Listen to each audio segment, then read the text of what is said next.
ان الذین لا یؤمنون بآیات اللہ، بے شک وہ لوگ جو اللہ کی آیات پر ایمان نہیں رکھتے، یعنی اللہ کی بات کو نہیں ماننا چاہتے، ہٹ درمی پہ تلے ہوئے ہیں، لا یہدیہم اللہ ولہم عذاب علیم، تو ایسے لوگوں کو اللہ تعالیٰ خود زبردستی ہدایت نہیں دے گا اور ان کے لیے دردناک عذاب ہے۔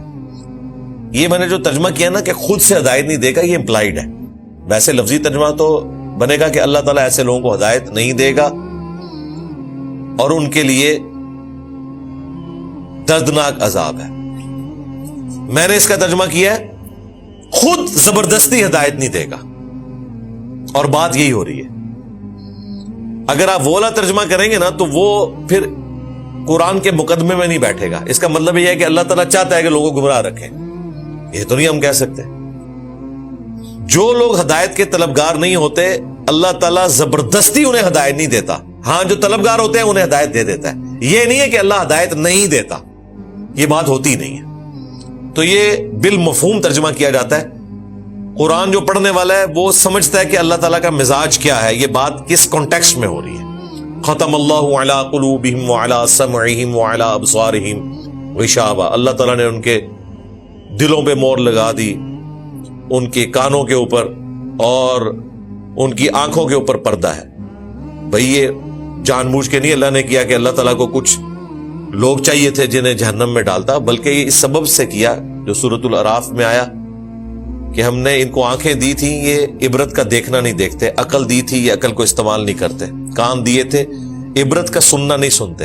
اولئک کالانعام بل ہم اضل، یہ چوپایوں کی مانند ہے بلکہ ان سے بھی کہے گزرے۔ تو جو اپنی عقل کو، آنکھوں کو، کان کو استعمال نہیں کرتے اور گمراہ ہو جاتے ہیں، پھر اللہ تعالیٰ ایسے لوگوں کو گمراہ رہنے دیتا ہے، پھر ایسے لوگوں کو اللہ ہدایت نہیں دیتا کیونکہ وہ ہدایت چاہتے نہیں ہیں۔ اللہ تعالیٰ زبردستی گھول کے ہدایت نہیں ان میں داخل کرے گا۔ انما یفتری الکذب الذین لا یؤمنون بآیات اللہ، جھوٹا بہتان تو وہی لوگ باندھتے ہیں جو لوگ اللہ تعالیٰ کی آیات پر ایمان نہیں لانا چاہتے یا نہیں لاتے۔ اب چونکہ وہ اللہ کی آیات پر ایمان نہیں لانا چاہتے تو وہ اللہ تعالیٰ کے بارے میں جھوٹے عقائد اور نظریات منسوب کر دیتے ہیں۔ کبھی کہتے ہیں یہ اللہ کا کلام ہی نہیں ہے، یہ تو ایک شاعر کا کلام ہے، مجنون کا کلام ہے، یا نعوذ باللہ اس شخص کا ذہنی توازن بگڑ گیا ہے، یہ خود سے اللہ کی طرف جھوٹ باندھ رہا ہے۔ کیونکہ میسج اتنا کلیئر ہے کہ انسان اپنی مرضی کی زندگی نہیں گزار سکتا قرآن پڑھنے کے بعد۔ تو وہ ڈاکٹر سرار صاحب بڑی اچھی بات کرتے تھے کہ میں اگر بلی کو غائب نہیں کر سکتا تو اپنی آنکھیں بند کر کے یہ تصور تو کر سکتا ہوں نا کہ بلی غائب ہو گئی ہے، لیکن کیا کبوتر اگر یہ حرکت کرے کہ وہ بلی کو غائب نہ کر سکے اور آنکھیں بند کر لے تو اس طرح اس کی جان بچ جائے گی؟ بلی نے تو اپنا کام کرنا ہے۔ اس طرح موت کی، آخرت کی تلوار اکاؤنٹیبلٹی کی جو انسان کے اوپر لٹکی ہوئی ہے، اس سے انسان جتنی مرضی آنکھیں بند کر لے، موت آنی ہے، آخرت ہو جانی ہے۔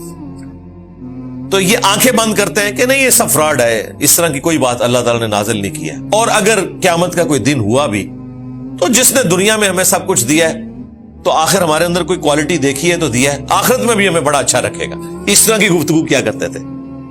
پھر جب کہا جاتا تھا کہ اللہ کی راہ میں خرچ کرو تو کہتے تھے اللہ نے جس کو غریب رکھا ہوا ہے تو کوئی سوچ سمجھ کے رکھا ہے نا، تو جس کو اللہ نے غریب رکھا ہے ہم اسے پیسے کیوں دیں، ہمارا بھی کام ہے کہ اسے غریب ہی رہنے دیں۔ دیکھیں اب کتنی الٹی باتیں کرنا، حالانکہ اللہ نے اس کو اس حالت میں رکھ کے آزمایا، تمہیں مال دے کے آزمایا۔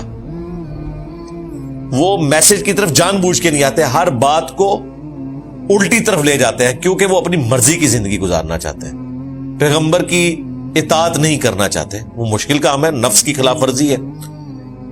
تو جھوٹ بہتان وہی باندھتے ہیں جو اللہ تعالیٰ پر ایمان نہیں رکھتے، اس کی آیات کے اوپر بات نہیں ماننا چاہتے۔ وَأُولَئِكَ هُمُ الْكَاذِبُونَ، اور یہ وہی لوگ ہیں